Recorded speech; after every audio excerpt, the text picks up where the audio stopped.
En este discipulado, el día de hoy, estamos estudiando el legado de la feminidad bíblica.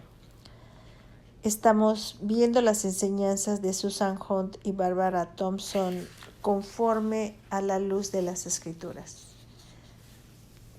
El tema de hoy se llama El Pacto, un legado de la promesa.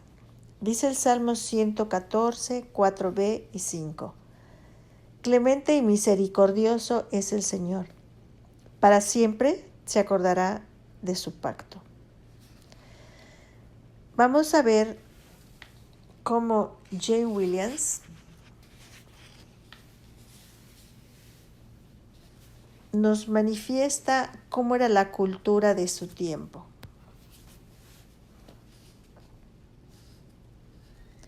Cómo era la interacción social de hombres y mujeres de buena familia que sabían cómo comunicarse con gracia y expresividad.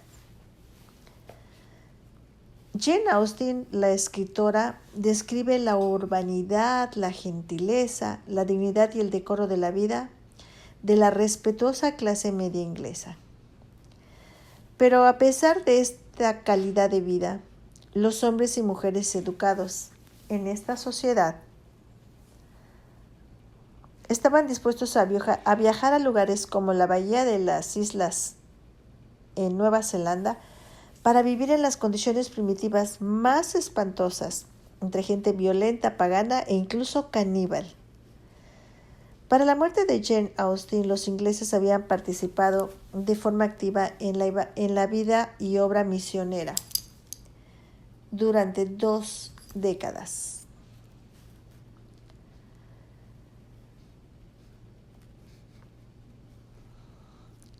William Williams, que tradujo las escrituras a la lengua maorí, era un joven amable y estudioso que había estudiado medicina y sintió el llamado al servicio misionero y comenzó sus estudios de filología. La filología, hermanas, es la ciencia que estudia las culturas. Estos estudios los hizo en Oxford. Él se casa con Jane Nelson y 4 semanas después zarparon rumbo a Nueva Zelanda en un barco de carga que transportaba sementales y ovinos. Su esposa se adaptó a los rigores de la vida misionera. Daba clases de lectura y escritura a las mujeres y los niños maoríes, además de enseñar a las niñas labores del hogar. Con todo esto tuvo 9 hijos y su esposo se ausentaba durante meses. Estas continuas separaciones, le escribe ella a un familiar, son mi prueba más grande, pero intento recordar que soy la esposa de un soldado y que, cuando no está, es porque está dedicado al servicio de su maestro. Pero aún así no deja de tener estos sentimientos. Jane Williams experimentó muchos cambios desde su niñez en una sociedad educada, pasando por la obra misionera en sus primeros y más difíciles días, la guerra y sus peligros, hasta finalmente una vida como esposa de obispo que vivió de verdad en la riqueza y en la pobreza. A pesar de la crueldad en la que ella y William solían vivir, mantuvieron su sentido de dignidad y decencia. El hecho de que fueran capaces de mantener estos patrones de comportamiento cristiano y educado es tanto una característica destacable de sus vidas como un testimonio a su cultura. Ellos se esforzaron muchísimo por asegurarse que sus hijos, amadas hermanas, no se criaran como indisciplinados, salvajes en la selva, y educaron a sus hijas como jóvenes prácticas, habilidosas y humildemente hospitalarias, pero sin dejar de ser damas. La clave para la habilidad que Jane tenía para adaptarse a las circunstancias cambiantes era su perspicacia para saber qué características de su antigua vida en Inglaterra debía de mantener como misionera. Quiero hacer un paréntesis. Perspicacia, amadas hermanas, es la penetración del ingenio o el entendimiento. ¿Qué es el ingenio? Es la facultad del ser humano para inventar con prontitud y facilidad. Es de las que los problemas se les hacen chiquitos. Es una persona que es muy ingeniosa y si no se puede por este lado, ve por el otro o se da la vuelta, pero bueno, esta mujer no se quedaba sin resolver los problemas que habían a su alrededor. Jane creía que la pulcritud de las personas y los lugares, el uso cuidadoso del tiempo, los buenos modales y las palabras calmadas y corteses eran tan importantes en la Nueva Zelanda como en Inglaterra. Estos hábitos formaban parte de vivir una vida conforme al Evangelio. A pesar de las considerables exigencias físicas de su hogar, ella disfrutó de una buena literatura y le dedicó tiempo a la reflexión y a la oración, como hacemos nosotras. Una característica de Jane es que le rodeaba una serenidad que refinaba incluso las circunstancias más toscas.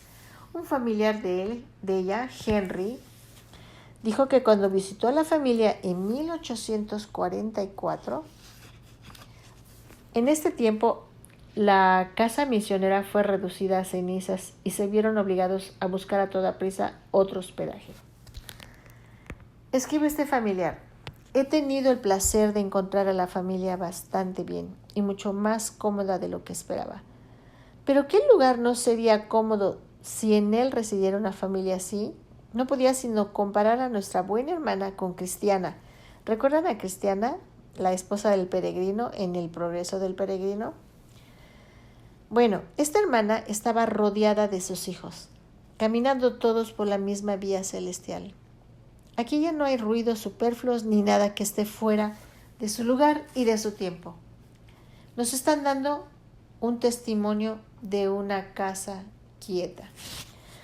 Nuestra época suele ser actualmente descrita como turbulenta, inquieta y caracterizada por el ajetreo, la presión y el cambio constante. Los cristianos, hermanas, necesitamos la serenidad interior que nos permite vivir fielmente y brillar como luz en una generación que tanto necesita nuestro testimonio. Por ejemplo, en una era que devalúa los modales como simples recursos para hacer contactos, deberíamos considerar el lugar que el comportamiento cortés puede tener en nuestro testimonio cristiano. Sí me explico, ¿verdad? No es lo mismo que tú tengas contactos a que tengas un comportamiento cortés. El comportamiento amable y atento que nace del fruto del Espíritu, como dice Gálatas 5, o de la esencia del amor cristiano, 1 Corintios 13, no es una fachada falsa. Como Jane y William, necesitamos preguntarnos qué cosas son esenciales para una vida familiar completamente cristiana y luego proteger esas cosas en las buenas y en las malas, a fin de honrar a nuestro Señor y de acercar a otros a su refugio de amor. No sabemos qué vino primero, si nuestro amor por el pacto o nuestro deseo de entender la feminidad bíblica. No lo sabemos. Pero cuando aislamos la feminidad de la realidad excepcional del pacto, se reduce el diseño y el llamado de Dios para la mujer. No puede haber una feminidad bíblica sin pacto, amadas hermanas. Cuando no logramos cumplir nuestro diseño y llamado, se reduce la cultura de pacto entre el pueblo de Dios. Unos educadores cristianos dieron un discurso que decía: los defensores de la educación cristiana siempre han mantenido que la escuela cristiana es un fruto de la idea del pacto y que es absolutamente necesaria a fin de permitir que el niño aprecie sus privilegios de pacto y entienda el solemne significado de su bautismo en el nombre de Dios. En el mundo eclesiástico americano, hermanas, la doctrina del pacto es prácticamente desconocida. Es más, es bastante evidente que la mayoría de las iglesias de nuestra tierra, esta doctrina no solo no tiene control alguno sobre la vida y la conciencia de la gente en general, sino que tampoco ha logrado tener una influencia determinante en la educación de sus hijos. Afirma el Dr. Berkel, la feminidad bíblica es un fruto de la idea del pacto y es absolutamente necesaria a fin de capacitar a la mujer para que aprecie su diseño de creación y entienda el significado de su llamado. El pacto y la feminidad bíblica siempre van a ir juntos. Por otro lado, un enfoque bíblico del matrimonio, el trabajo y el gobierno, así como otras áreas de discipulado, por ejemplo, los ministerios de niños y de jóvenes, deberían ser fruto de la idea del pacto. Aunque en este estudio vamos a dirigirnos a la aplicación de la feminidad. Entendemos que la pérdida de una perspectiva de pacto con respecto a la fe y a la vida fue lo que preparó el camino para que el feminismo se infiltrara en la iglesia. Por eso la recuperación de la feminidad bíblica comienza con la recuperación del pacto. Esto no supone limitarse a dar una definición del pacto, sino que significa estar tan adoctrinadas y apasionadas por esta verdad que cale en nuestra manera de pensar y vivir. La teología del pacto, hermanas, debe ser el fundamento que defina tu feminidad, la cual debe tener una definición teológica. Porque si no es así, va a tener una definición hecha por la cultura. Pero vamos a irnos más allá de la definición. Cualquier definición de pacto que se haga será incluso mucho más sencilla e inapropiada. Por ejemplo, la maternidad es un estado o cualidad de madre. El pacto abarca quiénes somos, qué pensamos, cómo vivimos ahora y dónde viviremos eternamente. Quizás por eso las definiciones se convierten en doxologías. Un pacto puede ser definido como un vínculo de sangre administrado de manera soberana. La vida y la muerte están en juego en los pactos divinos. Debemos tener una relación de pacto con Dios al estar vinculados a Él mediante un vínculo vivo y amoroso. Vamos a ver el pacto antes del principio. Dice Efesios 1, 3, 4. Bendito sea el Dios y Padre de nuestro Señor Jesucristo, quien nos ha bendecido en Cristo con toda bendición espiritual en los lugares celestiales. Asimismo, nos escogió en Él desde antes de la fundación del mundo para que fuéramos, santos y sin mancha delante de Él. Efesios 1 nos da el marco para entender el pacto dentro de las Escrituras. La estructura del pacto es una revelación progresiva de un sistema de gracia relacionado con la fe y la vida. Efesios 1, hermanas, es una doxología que alaba el plan de Dios y el propósito del Dios Trino. El Hijo es el Cordero, quien fue inmolado desde la fundación del mundo, como dice Apocalipsis 13:8. El Espíritu Santo aplica lo que el Padre determinó y el Hijo consumió. Efesios 1, 13 y 14. Por lo tanto, hermanas, el pacto de redención fue diseñado para alabar la gloriosa gracia de Dios. Nada podría mostrar la brillantez de su gracia tan generosamente como la redención de los pecadores caídos que merecían su ira. Este acuerdo entre el Padre, Hijo y el Espíritu Santo nos enseña que el Dios Trino es un ser de pacto, que entre los miembros de la Trinidad existía un acuerdo perfecto en cuanto al plan y el propósito. El principio. Los 3 primeros capítulos de Génesis están llenos de información de Dios de una manera magnífica. Creó todo cuanto existe de la nada y luego superó esta magnificencia al crear al hombre a su propia imagen. Hombre y mujer los creó. El Dios infinito, eterno e inmutable, creó una criatura que tenía la capacidad de reflejar algo más que sí mismo. Los portadores de la imagen de Dios tienen el sello de pacto estampados en su ser. Por eso no era bueno que Adán estuviera solo.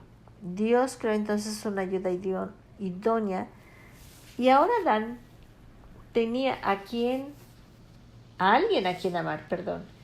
El jardín por fin era bueno y estaba completo. No obstante, Adán y Eva rechazaron después la autoridad del Señor y todo cambia al instante. Este acontecimiento catastrófico no tomó a Dios por sorpresa, para nada, pues su plan ya estaba tan listo desde antes que la fundación del mundo. Hasta aquí nos vamos a quedar, amadas hermanas. Después vamos a continuar con la promesa.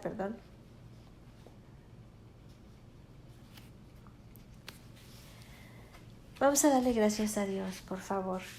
Amado Padre, te damos gracias por este día de discipulado. Ayúdanos, Padre. Te rogamos que tu Espíritu Santo nos enseñe que el Dios Trino es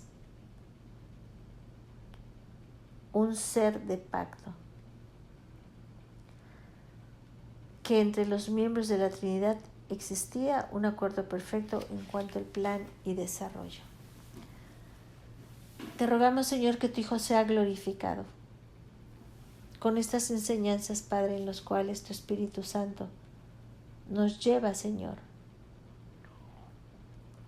a que el Padre, el Hijo y el Espíritu Santo nos enseñen al Dios Trino,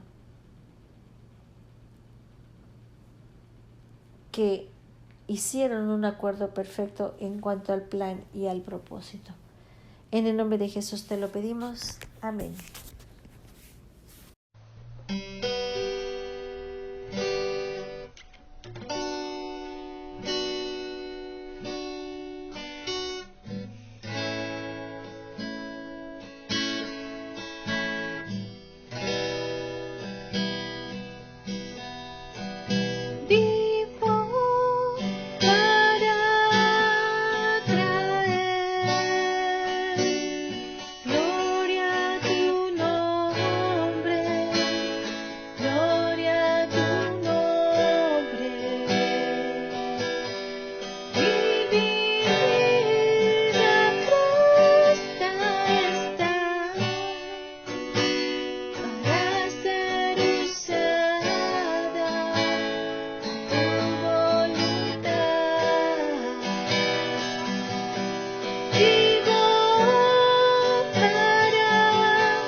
Las naciones